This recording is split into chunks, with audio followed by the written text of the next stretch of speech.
Good morning students.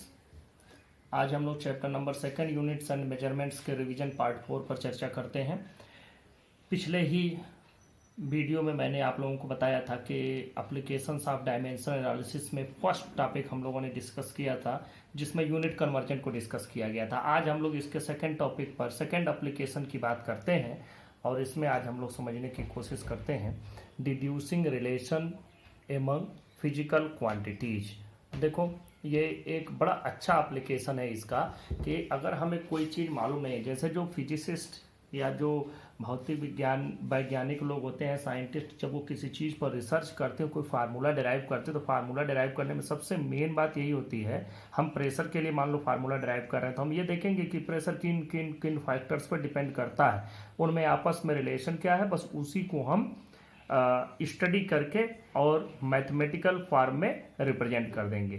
तो ये चीज़ तो एक अलग बात हो गई कि हम उसकी डिस्कवरी कर रहे हैं, हम उसकी खोज में लगे हुए हैं, रिसर्च कर रहे हैं। एक दूसरी चीज़ है कि हमें चीज़ें मालूम है कि ये इन चीज़ों पर डिपेंड करता है, लेकिन हम भूल रहे हैं रिलेशन, या हमें बनाने नहीं आ रहा। बस हमने ये देखा कि ये इन चीज़ों पर जैसे देखो, एक बहुत इसकी कोई थ्योरी नहीं है, सिर्फ एक एग्जांपल से ही मैं आपको डायरेक्ट समझाता हूँ। जैसे देखो, एक सिंपल पेंडुलम लिया गया। सिंपल पेंडुलम, एक धागे से कोई एक मास को लटका दिया गया और उसको ऐसे ऑसिलेट कराया गया। ये सिंपल पेंडुलम अरेंजमेंट कहा जाता है।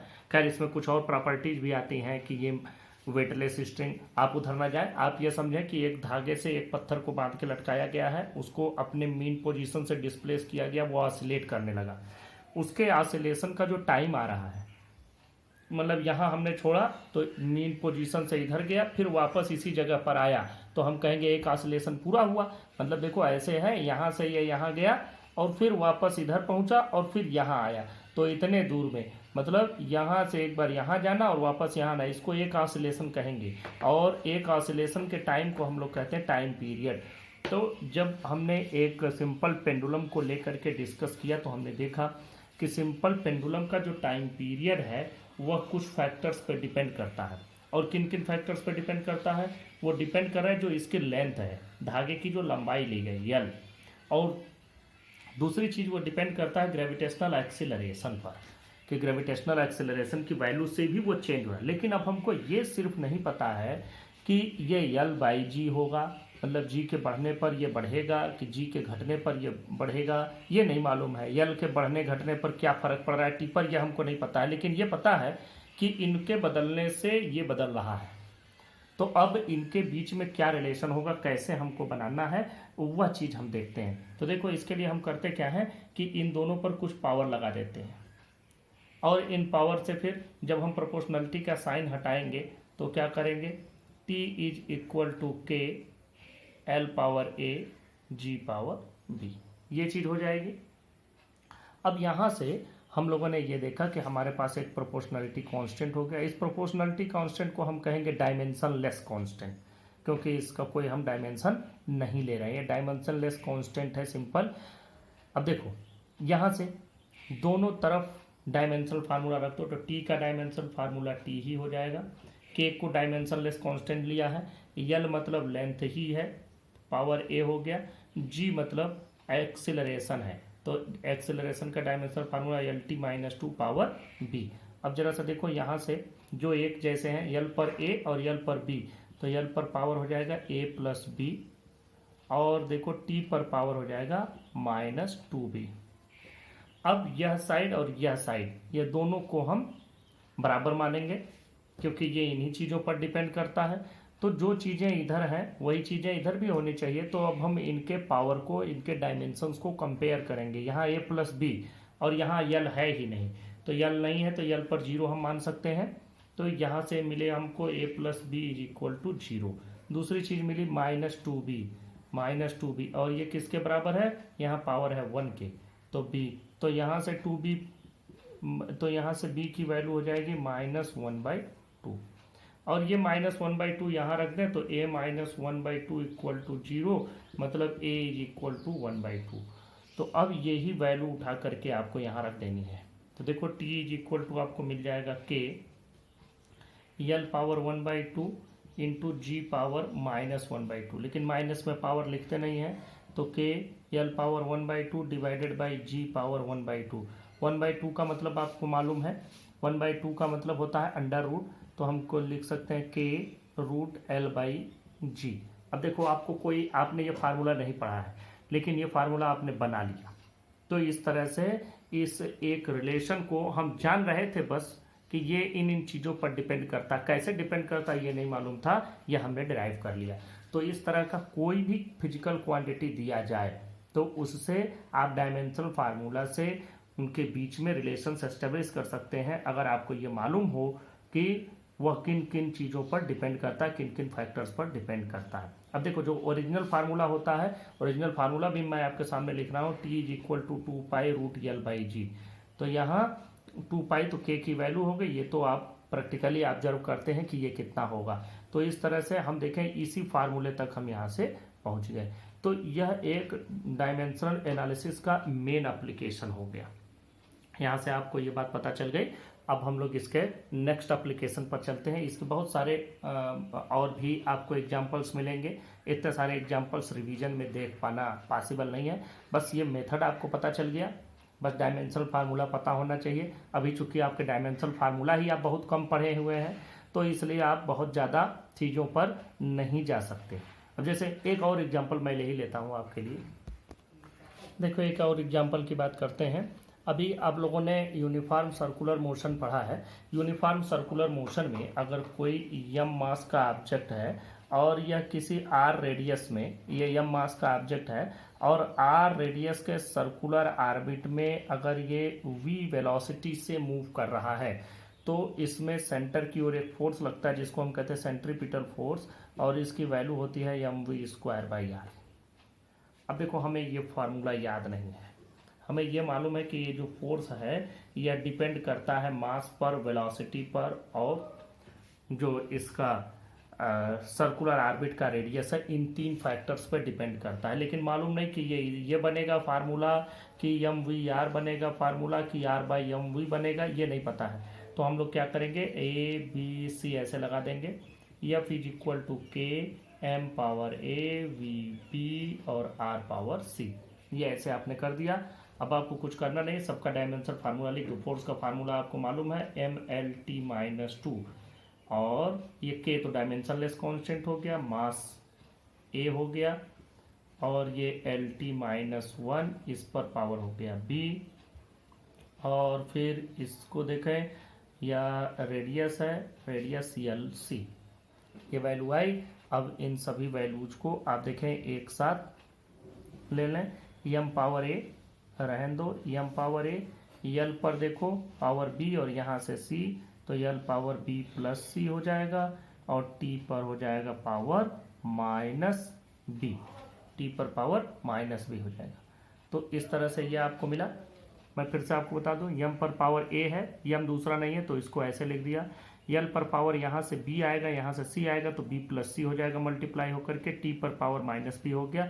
अब इनको कंपेयर कर दो, देखो a पावर क्या हो जाएगा, यहाँ पर देखो m का पावर a है और यहाँ m के पावर 1 है, तो a इज इक्वल टू सीधा 1, बस एक तो सीधे आ गया।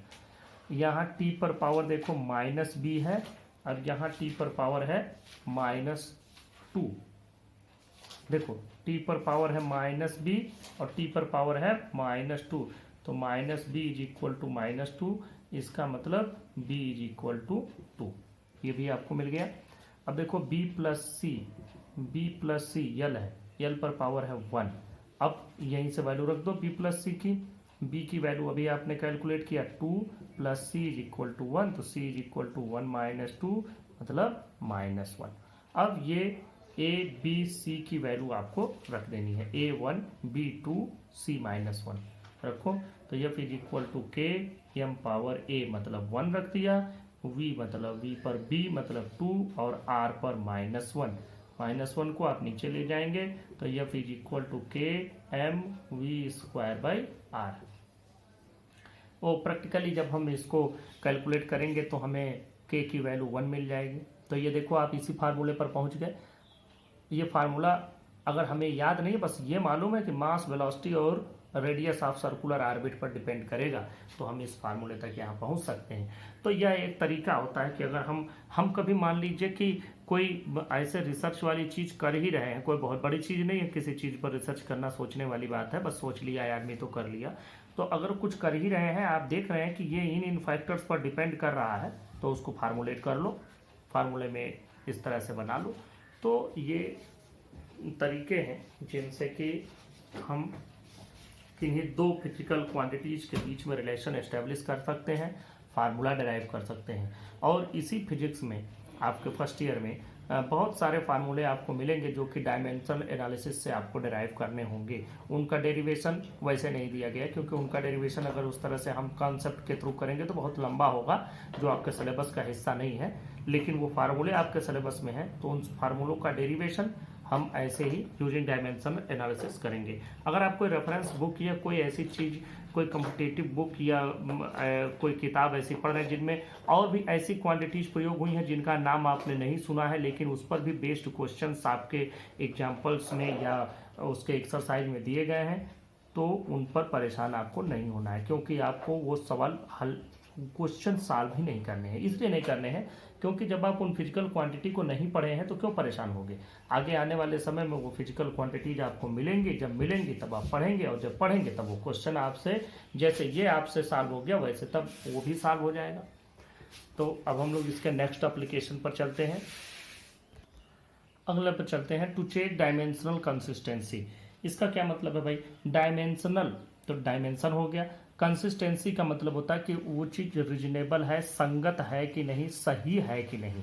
मतलब इसमें हम ये चीज़ देखेंगे कि कोई चीज़ डायमेंशनली करेक्ट है कि नहीं। अब जरा सा देखो, मैं आपको एक एग्जांपल बताता हूँ कैसे आप इसको समझ लेंगे। मान लीजिए कि एक डिस्टेंस दिया गया है 4 मीटर, इसमें हमने आपको एक दूसरी डिस्टेंस दे दी 3 किलोमीटर, कहा दोनों को ऐड करो, तो आप ऐड कर लेंगे। आप बता देंगे 3 किलोमीटर 4 मीटर इतना हो गया, या इसको आप चाहेंगे तो मीटर में बदल करके आप कह देंगे 3000 मीटर और 4 मीटर तो 3004 मीटर, या इसको भी किलोमीटर। बहुत तरीके हैं इसको ऐड करने के। लेकिन यही अगर देखो, अगर मैं आपको एक दूसरी चीज़ दे दूं कि आप 3 किलोमीटर डिस्टेंस में 4 आवर टाइम ऐड करो, तो दिस इज इम्पॉसिबल।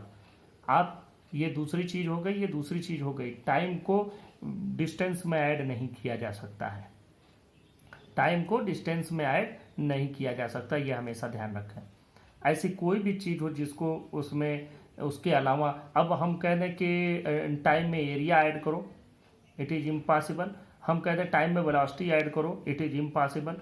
तो इस तरह सिमिलर क्वांटिटी ही जोड़ी या घटाई जाती हैं। तो जो फार्मूले, जो इक्वेशंस बनते हैं उनमें भी ऐसी ही चीज़ें होती हैं, आपने ध्यान नहीं दिया होगा अब तक। लेकिन देखो, मैं एक फार्मूला लिखता हूँ, v is equal to U plus A T. अब ये क्या है? वेलोसिटी। तो वेलोसिटी में वेलोसिटी ही जोड़ा या घटाया जा सकता। पहले तो देखो इस पूरे फार्मूले में, पूरे इक्वेशन में कितने टर्म हैं। जो प्लस या माइनस साइन से अलग किए जाते हैं वो टर्म होते हैं। जैसे देखो, मैं एक चीज़ लिख दूं, a plus B C equal to 0, तो ये 2 टर्म वाले इक्वेशन हुए, यहाँ तो 0 ही है। अब अगर मान लो a b c equal to 0 है तो इसमें ओनली 1 टर्म है। ये जो अलग किए जाएंगे प्लस या माइनस साइन से या इक्वल से, वही टर्म माने जाएंगे। तो अब देखो, अगर हम इसको इक्वल 0 कर दें तो यहाँ पर v या u a t हम इधर ले आ सकते हैं, तो आपको समझ में आ जाएगा। इसमें देयर आर 3 टर्म्स, 3 टर्म्स हैं, तो जितने भी टर्म हैं सबका डायमेंशन फार्मूला एक ही होना चाहिए, क्योंकि वेलोसिटी में वेलोसिटी ही जुड़ सकती है, टाइम में टाइम ही जुड़ सकता है, डिस्टेंस में डिस्टेंस ही जुड़ेगा, घटेगा। अब देखो v ये वेलोसिटी है, ये भी वेलोसिटी है, ये फाइनल है, ये इनिशियल है, ए टी मिल करके क्या होगा? ये भी वेलोसिटी ही है। कैसे? देखते हैं। इसका फार्मूला एल टी माइनस 1, इसका formula L T minus 1 plus A T. इसको देखो, ए का फार्मूला होता है एल टी माइनस 2 और इंटू टी।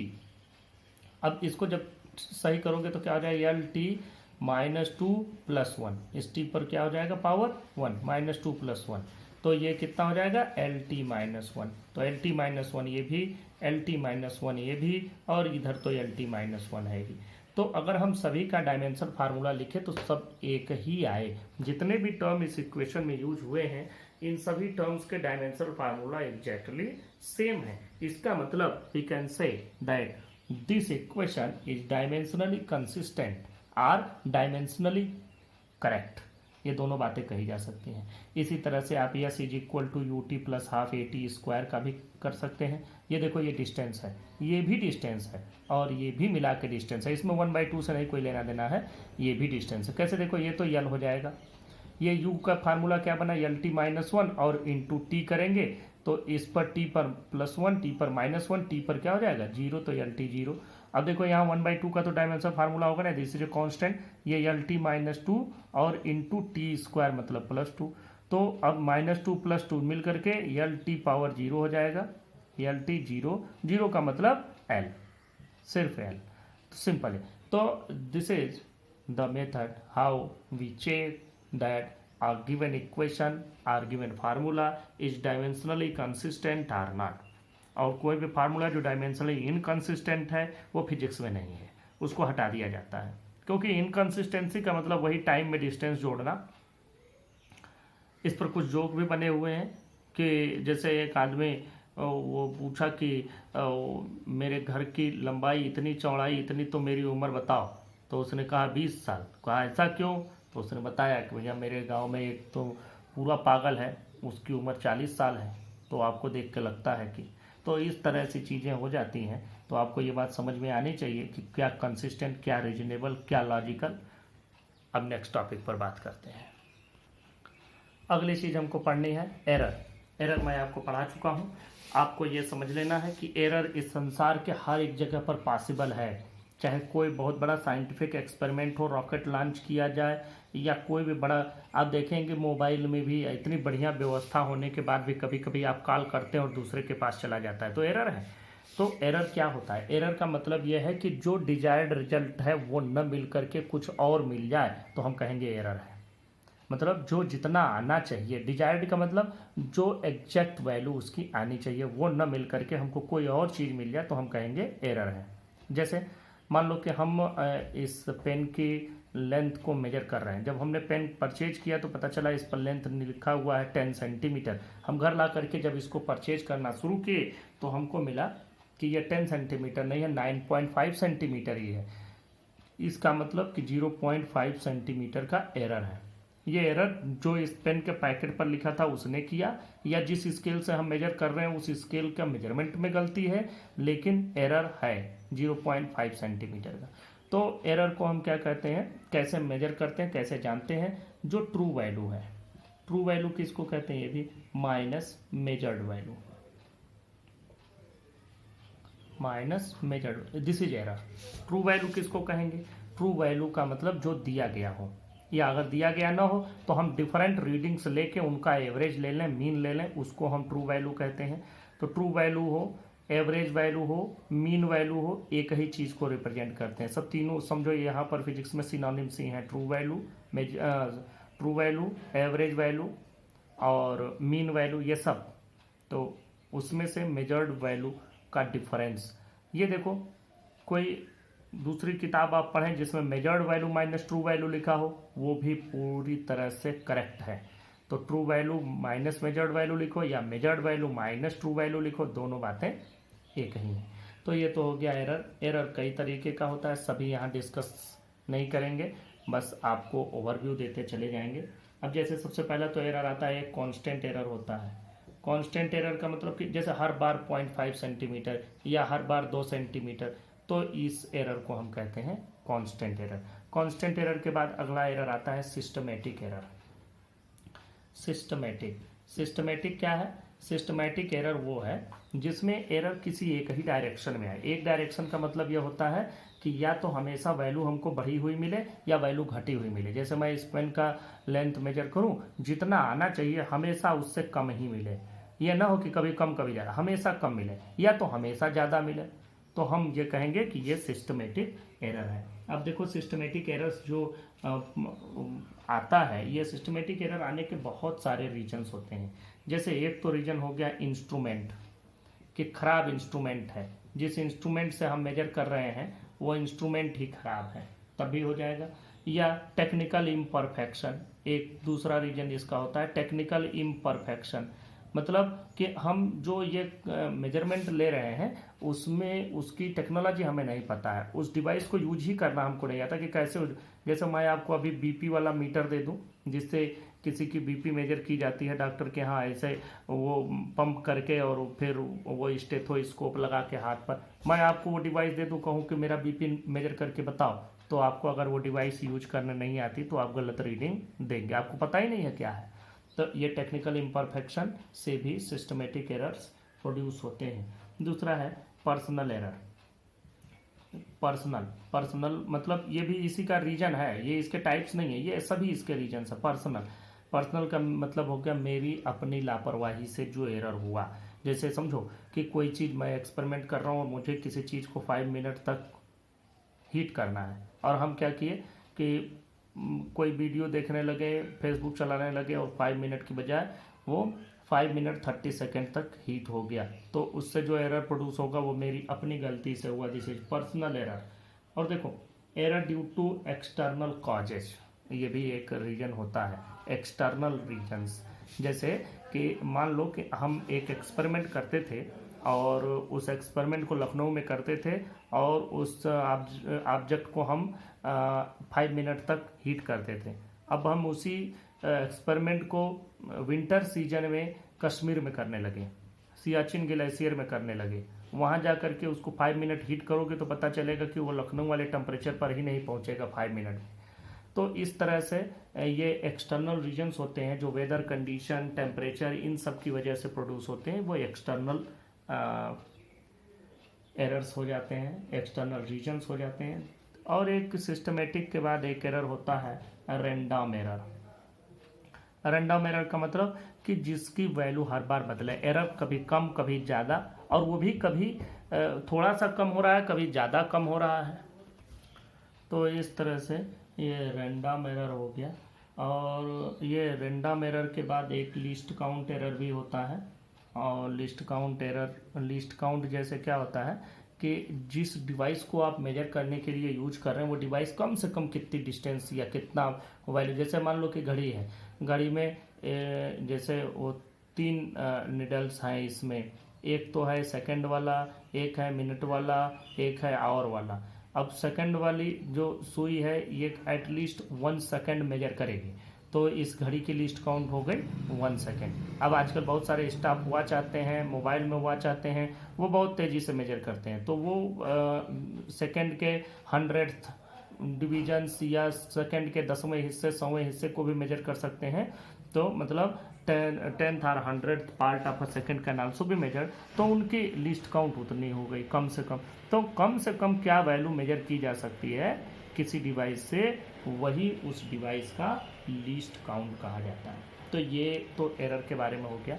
एरर एस्टिमेशन की बात करते हैं कि how to estimate the error, error के साथ कैसे हमको सरवाइव करना है, कैसे जीना है एरर के साथ। अब आप देखें, आप ये कोई व्हीकल जा रही है, हमारी व्हीकल इसके बगल में है और हमें इसको ओवरटेक करना है, तो हम ओवरटेक यहाँ से करते हैं। क्यों यहाँ से करते हैं? बाय द वे, कहीं गलती से ये गाड़ी आगे पीछे हुई तो भी हमारे पास प्रॉपर स्पेस हो कि हम इससे निकल जाएं। ऐसा ना हो कि हम बिल्कुल बगल से निकलें और पता चला उसी दौरान इनके ड्राइवर को दिखा नहीं और इन्होंने कहीं इधर उधर गाड़ी घुमाया या सामने कुछ आया तो हमको इससे एक्सीडेंट होने का डर रहे। इसलिए हम क्या करते हैं, इतनी स्पेस लेकर के चलते हैं। तो ये क्या है? This is the estimation of error. या हम इनसे होने वाले एरर को एस्टिमेट किए, हमने ये सोचा कि इनसे जो एरर हो उससे हम बच जाएं, उनकी व्यवस्था, एरर मैनेजमेंट आप कह सकते हैं। तो एरर मैनेजमेंट आपको लाइफ के हर पार्ट पर लेकर के चलना है, हर जगह आप एरर को मैनेज करके ही चलते हैं या संभावना लेके चलते हैं कि इन जगहों पर एरर पॉसिबल है। तो देखो, जो एरर का मेजरमेंट किया जाता है, अब जैसे आप दवाओं के जो स्ट्रिप्स होते हैं, जो कवर्स होते हैं, कवर पेज, आप कभी ध्यान से देखिए, पैरासीटामॉल लिखा है 325 mg, उसके आगे ±0.25% ये भी लिखा रहता है। अब देखेंगे कुछ कुछ इंग्रेडिएंट्स ऐसे लिखे रहते हैं। इसका क्या मतलब है कि 0.25% इस पूरी क्वांटिटी का बढ़ भी सकता है, घट भी सकता है, क्योंकि जिससे उन लोगों ने मेजर किया है वो मेजरमेंट इतना एक्यूरेट नहीं है, वो मेजरमेंट इतना एरर प्रोड्यूस कर सकता है, तो ये एरर लिखा जाता है। तो इस तरीके से आपको ये ध्यान में रखना है कि एरर हमको, तो यही एरर मैनेज करना है हमको। देखो एरर मैनेज करने का जो तरीका है, पहला तो तरीका है एब्सोल्यूट एरर से। एब्सोल्यूट एरर क्या होता है? एब्सोल्यूट एरर क्या है कि कहीं भी जिस जगह पर हम मेजरमेंट कर रहे हैं उस मेजरमेंट में हर एक इंडिविजुअल, जैसे फिजिक्स में हम कोई चीज़ जब मेजर करते हैं तो ये नहीं कि इसकी लेंथ मेजर करने तो एक बार मेजर करो, नहीं, इसकी लेंथ को 5 बार मेजर करो और उनका मीन ले लो। 5 बार कैसे मेजर करेंगे? एक बार ऐसे मेजर कर लिया, फिर एक बार इधर से मेजर कर लिया, फिर एक बार ऐसे मेजर कर लिया, 2-3 तरीके। ज़्यादातर वैल्यू सेम ही आती हैं, कभी कुछ डिफरेंस भी आ जाता है, वो डिपेंड करता है डिवाइस कितनी शुद्ध है, आपकी कितनी ज़्यादा उसका रिजोल्यूशन पावर है, इस पर डिपेंड करता है। तो इस तरह से हम लोग उसके कई रीडिंग लेते हैं और उन सभी रीडिंग्स का मीन ले लेते हैं और उस रीडिंग को जो मीन वैल्यू आती है उसी को कहते हैं ट्रू वैल्यू। तो जो ट्रू वैल्यू आएगी, मान लो ट्रू वैल्यू में से हम एक एक को घटाते रहेंगे, ट्रू वैल्यू माइनस जो इंडिविजुअल मेजरमेंट्स इसके मिल रहे हैं, true value minus individual readings या इंडिविजुअल मेजरमेंट, उनको घटाते जाएंगे तो हर एक इंडिविजुअल रीडिंग की हमको अलग अलग एरर मिल जाएगी और उसी को हम कहेंगे कि ये इसकी एब्सोल्यूट एरर है। और उन सब को मिला करके हम कहते हैं मीन एब्सोल्यूट एरर। देखो कैसे, मान लो कि हमने किसी चीज़ को मेजर किया और जो वैल्यू हमको मिल रही है वो वैल्यू की बात मैं आपसे करता हूँ कि देखो मान लो हमारे पास जो वैल्यू आई, वो वैल्यू आई, देखो हमने किसी लेंथ को मेजर करना शुरू किया, उस लेंथ के मेजरमेंट में हमको एक बार मिला 2.48 सेंटीमीटर और अगली वैल्यू मिली 2.46 सेंटीमीटर, फिर 2.49 सेंटीमीटर, फिर 2.50 सेंटीमीटर, फिर 2.48 सेंटीमीटर, ये सभी इतनी वैल्यू मिली हमको। अब आपको करना क्या है, ये लेंथ है, मान लो लेंथ के ये डिफरेंट रीडिंग्स हो गए, तो हमको तो इसका एक एवरेज वैल्यू लेना है। तो जो एवरेज वैल्यू होगा उसको हम एल बार से रिप्रेजेंट करते हैं, या एल है एल बार से रिप्रेजेंट करते हैं, कोई एल मीन लिख लेता है, तो वो आपके ऊपर डिपेंड करता है क्या लिखते हैं। टाइम रहेगा तो टी ले लेंगे, प्रेशर रहेगा पी ले लेंगे। तो आप इन सबको जोड़ेंगे, इन सबको जोड़ दो, 2.48 प्लस 2.46 प्लस ये जितने हैं सबको जोड़ करके देखो 1 2 3 4 5 से डिवाइड कर दिया और 5 से डिवाइड किया तो मान लो हमको जो वैल्यू मिली ये मिली 2.48 सेंटीमीटर। ये देखो ये अभी हमने एवरेज लिया है, this is the true value. अब देखो इस वैल्यू को हम कहेंगे L1, इसको हम कहेंगे L2, इसको कहेंगे L3, L4, L5। अब देखो L1 में क्या एरर आया, the absolute error in the measurement of L1 is represented by delta L1, और ये वैल्यू कितनी होगी, L बार या L मीन माइनस जो वैल्यू है L1 की।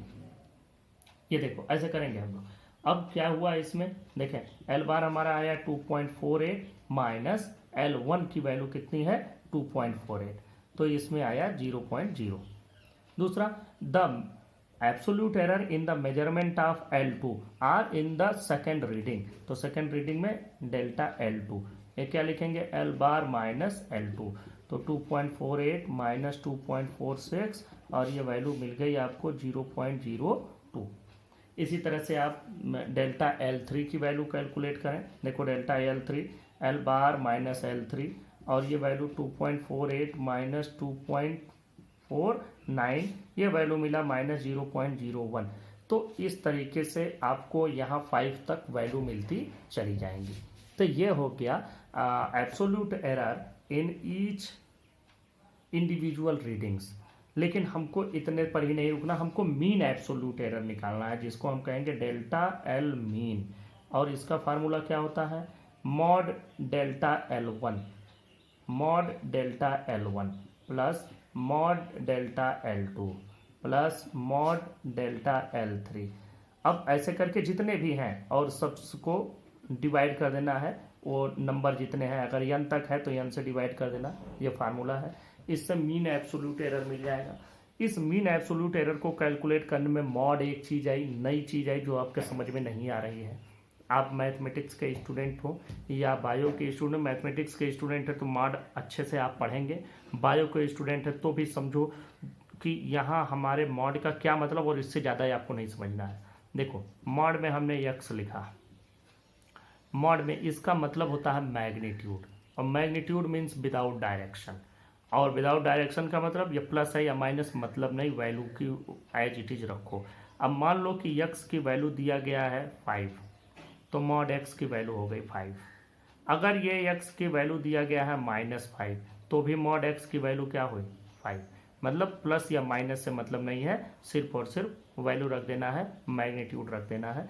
तो यहाँ पर देखो 0.0 प्लस 0.02 ऐसे करके लिखोगे, 0.0 प्लस 0.02 प्लस 0.01, ये माइनस में आया है, लेकिन हम क्या करेंगे, हम लिखेंगे 0.01 ही, क्योंकि इसका मॉड लिखना है। ऐसे सबका लिखते चले जाएंगे, तो सबका लिखते चले गए। इसको मान लो हमने 5 से डिवाइड किया, मैं आपको सिर्फ समझा रहा हूँ, इनको लिख नहीं रहा हूँ।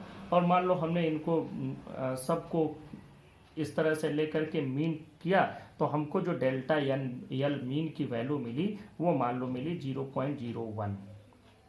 ये मान लो 0.01 सेंटीमीटर की वैल्यू हमको मिली। तो अब हम जो वैल्यू हमारी आ रही थी एग्जैक्ट, ये ट्रू वैल्यू, इसको हम कैसे रिप्रेजेंट करेंगे अब करेक्ट वैल्यू में।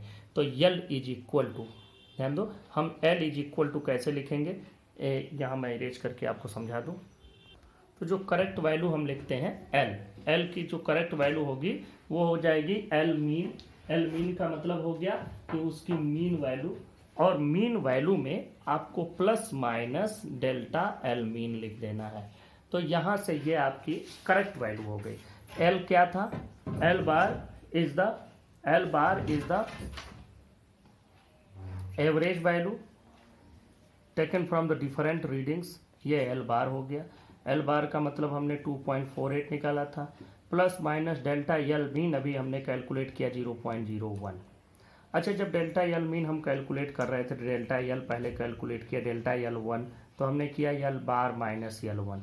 कुछ लोग कुछ राइटर्स इसको ऐसे भी लिखते हैं, delta l 1 is equal to l 1 minus l bar, ये भी सही है। लेकिन अगर यल 1 माइनस यल बार, क्योंकि हमें चाहे इसमें से इसको डिडक्ट करना हो, चाहे इसमें से इसको डिडक्ट करना हो, आगे चल करके इसका मीन लेना है, और मीन में तो हमें मॉड लेना है, तो मॉड में चाहे वैल्यू प्लस आए चाहे माइनस, उससे कोई मतलब नहीं है। लेकिन अगर आप इसको फॉलो कर रहे हैं तो सब में यही फॉलो करो, मतलब यल2 माइनस यल करो, यल3 माइनस यल बार, ऐसे सब में यही लेके चलना है। अगर इसको लेके चलना है तो सब में यही, मतलब यल माइनस यल 1 है तो यल माइनस यल 2, ऐसे।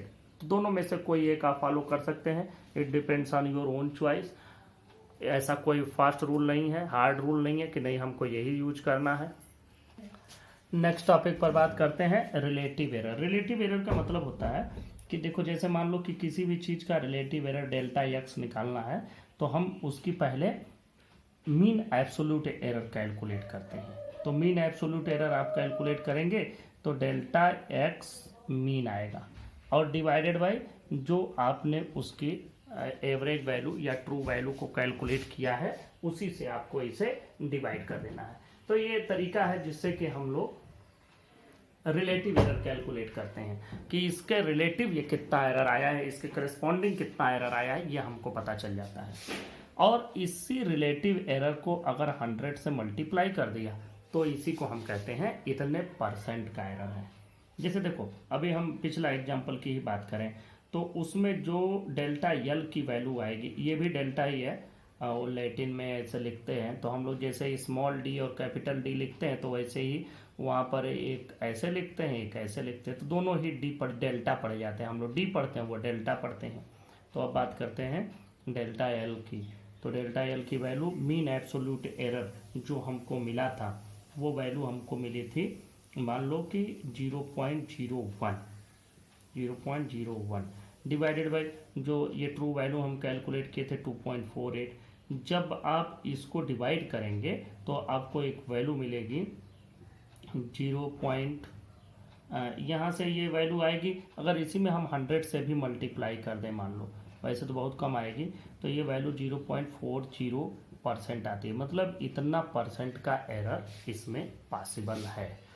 तो इस तरीके से हम लोग एरर मैनेज कर लेते हैं, एरर समझ लेते हैं, और ये तरीका हो गया जिससे हम लोग परसेंटेज एरर भी कैलकुलेट करते हैं, रिलेटिव एरर भी कैलकुलेट कर लेते हैं।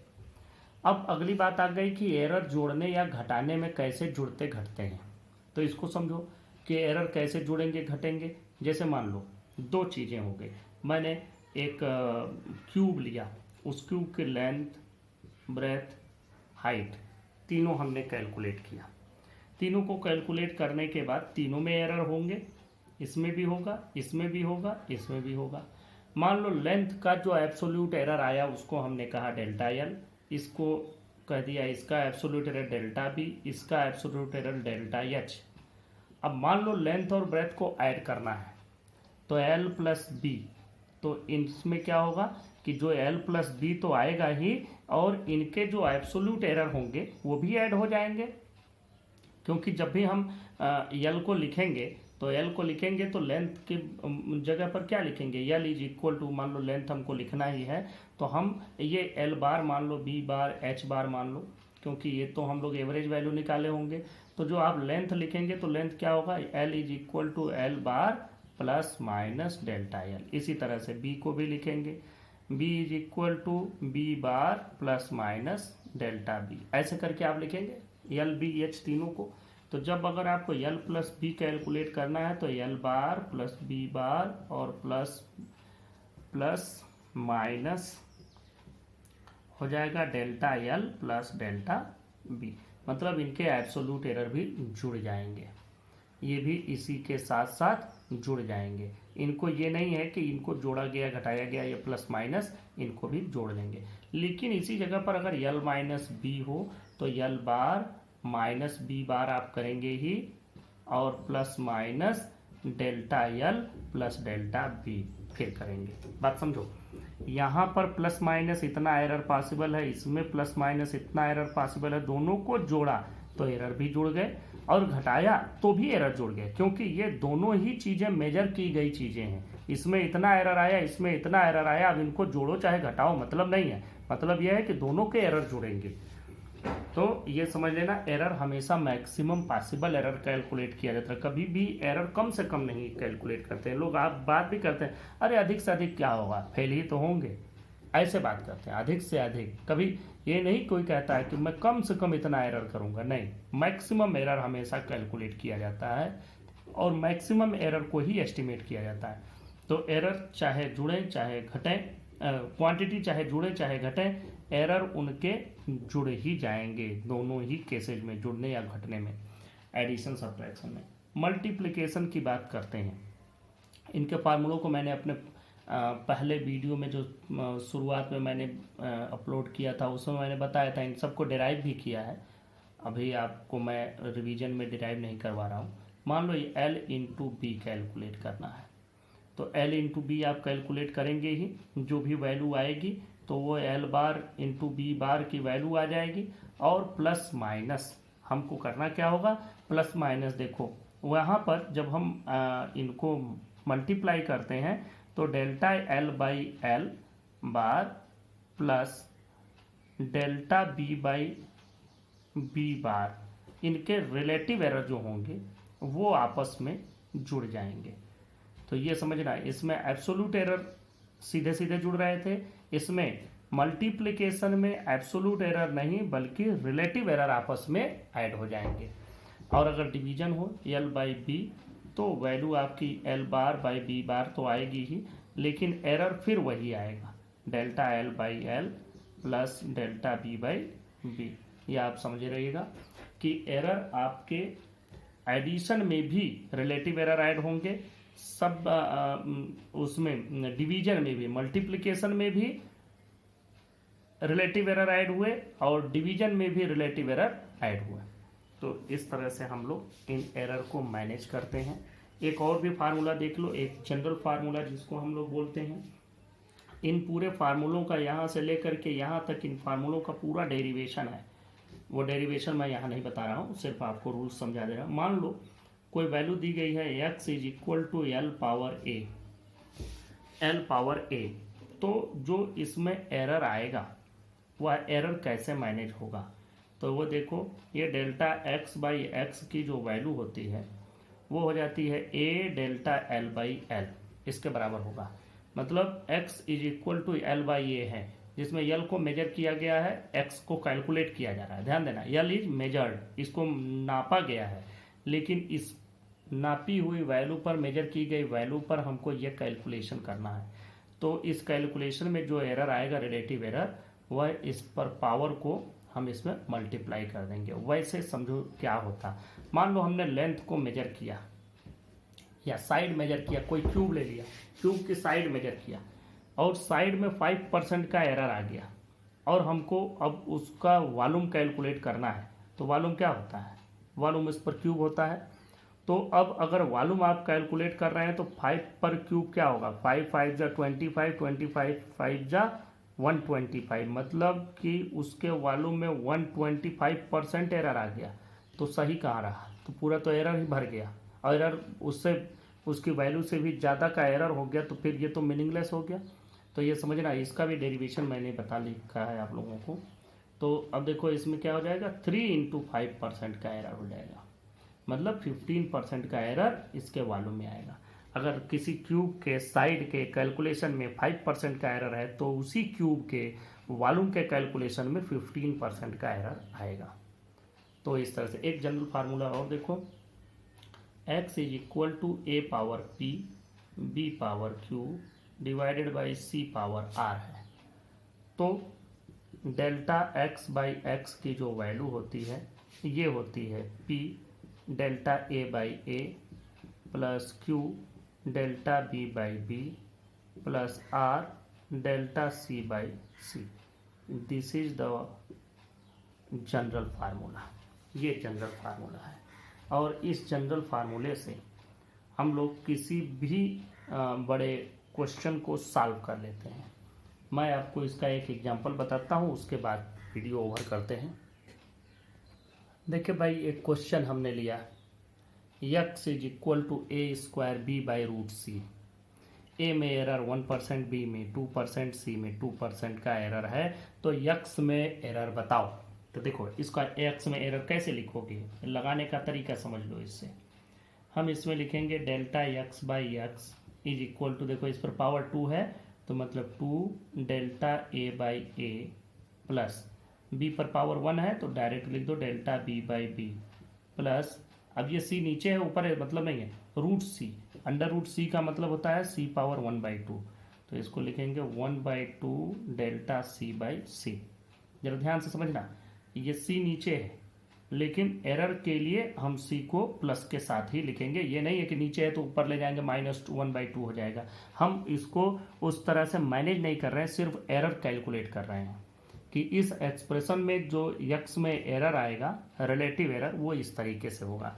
लेकिन ये एरर आपके रिलेटिव नहीं है बल्कि परसेंटेज है, तो ये परसेंटेज एरर है, तो इनको हम परसेंट के फॉर्म में लिखें, delta x by X into 100 plus 2 equal to 2 delta a by a into 100। इधर हमने 100 से मल्टीप्लाई किया और इधर भी 100 से सब में मल्टीप्लाई कर दिया। चाहे तो हम सब में कॉमन लेकर के कैंसिल कर सकते हैं, तो वैल्यू पर कोई फर्क नहीं पड़ा। Plus delta b by b into 100 plus 1/2 delta c by c into 100। अब वैल्यू रखो, देखो ये 2 इंटू डेल्टा a बाई 100, सिर्फ इतने की वैल्यू आपके पास है 1%, हाँ 1 हो गया, plus delta b by b into 100, ये 2 हो गया, plus 1/2 into delta c by c into 100, 2 हो गया। ये 2 से 2 कैंसिल हो जाएगा, तो देखो फिर बचा क्या, 2 + 2 + 1 मतलब 5% का एरर आएगा x के कैलकुलेशन में, जबकि a का एरर 1%, b का 2%, c का 2% है। ये एक एग्जाम्पल हो गया। आप एक एग्जाम्पल और भी देख लें, एक एग्जाम्पल और देखो, x = √ab divided by c²। अब मान लो c²d, थोड़ा और बड़ा करते हैं। अब मान लो कि इसमें दिया गया है इस तरह से, a का एरर मान लीजिए 2%, b का मान लो 4%, c का मान लो 1% और d का मान लो 3%। ये एरर आपके सामने है। तो x में एरर बताओ, तो हम लोग कैसे लिखेंगे, delta x by X is equal to, देखो इस पर 1/2, b पर भी 1/2, तो 1/2 delta a by a plus 1/2 delta b by b plus ये 2 हो जाएगा डेल्टा c बाई c, ये भले ही नीचे हो लेकिन एरर में सब जुड़ते हैं, plus delta D by D, क्योंकि इस पर पावर 1 ही है तो पावर 1 ही रहने दिया। तो ये वैल्यू हुई। अब इसमें 100 से मल्टीप्लाई भी करना है, तो नेक्स्ट लाइन में आप 100 से मल्टीप्लाई करेंगे सब में, यहाँ भी यहाँ भी यहाँ भी यहाँ भी, जैसे ऊपर आपने किया था, और फिर उसकी वैल्यू लिखेंगे। तो हम डायरेक्ट लिखते हैं delta X by X into 100 is equal to, देखो 1/2 into delta A by A into 100 की वैल्यू हो जाएगी 2, plus 1/2 delta B by B into 100 की वैल्यू हो जाएगी 4, plus 2 into delta C by C into 100 की वैल्यू हो जाएगी 1, plus 2 into 1, plus delta D by D into 100 की वैल्यू हो जाएगी 3।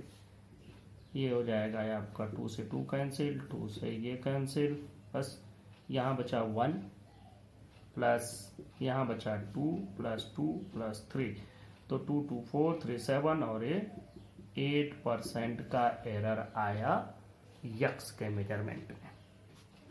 तो इस प्रकार से आप एरर को मैनेज करके चलते हैं।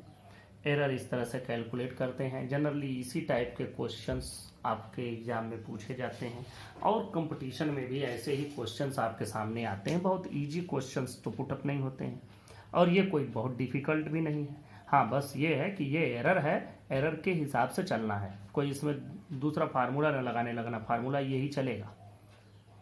तो ये आपका एरर हुआ, और इस तरह से चैप्टर नंबर 2 का पूरा रिवीजन कंप्लीट होता है। Thank you.